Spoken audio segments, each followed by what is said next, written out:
Hi, I'm Katie Powers, Marketing Coordinator for Recruitment at OCTC. We're here at the Industry Innovation Center ready to talk to Larry Stone, HVAC instructor and thumb picker extraordinaire. Let's go.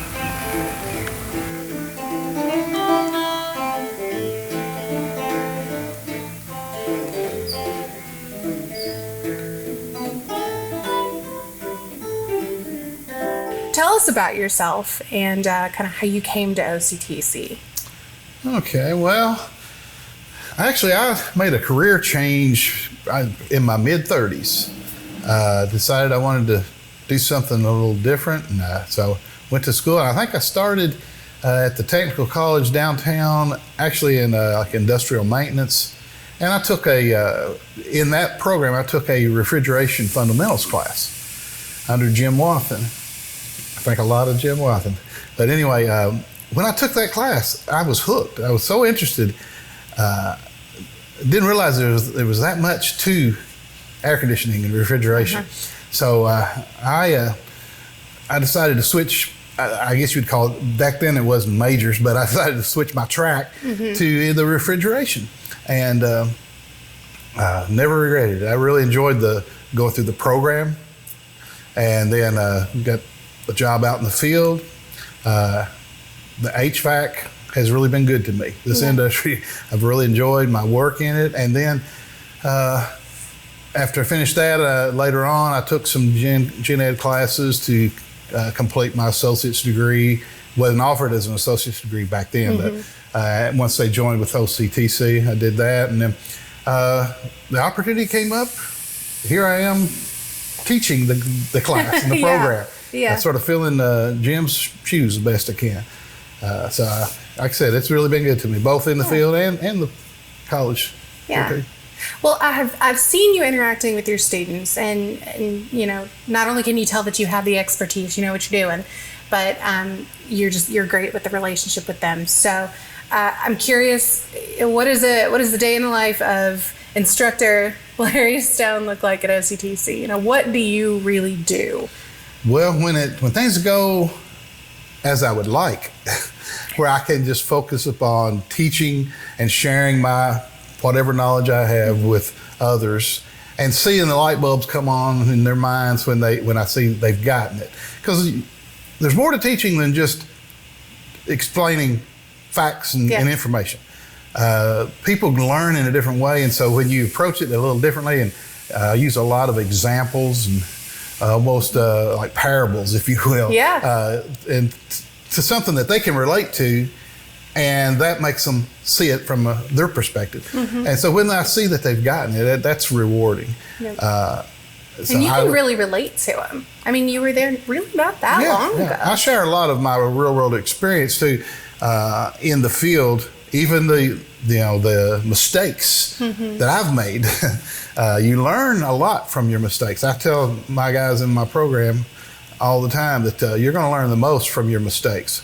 So pay attention to them, and you'll remember those. Successes, that's great. We all need them to give us some confidence, but the mistakes is where you really learn. So I share a lot of my mistakes and stories that they seem like they really enjoy. Enjoy that part of it too. That's if you can, my personal learning style, you know, if you can reach some kind of emotional side or something that just goes a little deeper than surface level, it's going to stick a lot better for me. And I know there are students in your program that are the same way they exactly. The more experience. I tell my guys, my students. We need more female students coming into the program, but we have had some in the past too. But anyway, I tell our students that we have input to our mind, seeing it, hearing it, touching it. You know, these are all inputs, and I use the example. If I could tell you about a steak that I had, the best steak I ever had, and I can describe it to you, and you can get a pretty good idea. But if you were there where you could smell the aroma of it, you could see how juicy it was. You could see when I cut into it. And then if I even share it with you and let you taste it, you know, that's more input, and you get a better understanding of it. Yep. That's why hands-on in this field, and most of all of our skilled trades, hands-on is crucial. It's so important. It really, really is. What do you do outside of OCTC? Do you perhaps play an instrument or two or three? Well, funny you should ask.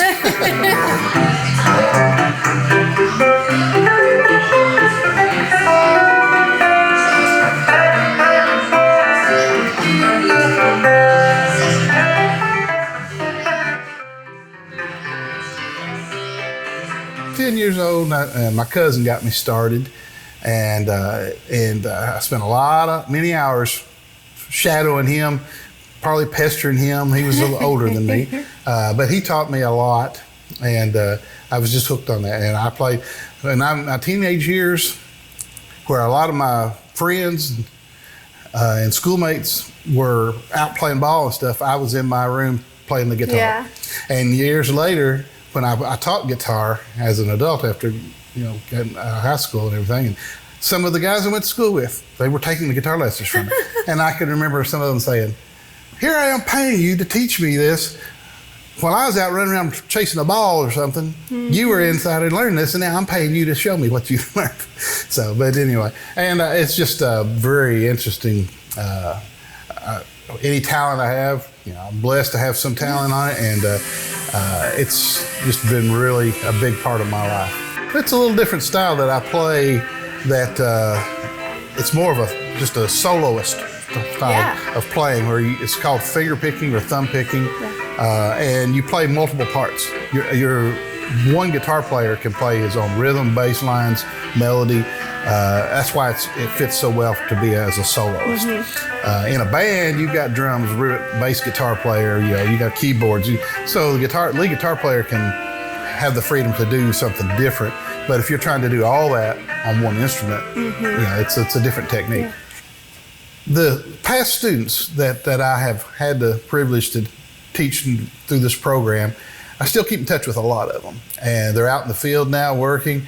But myself, the relationship between me and the past students, very rewarding. Also, I see student to students that went through the program, say 4 years ago, they're still best friends and keeping in touch with each other.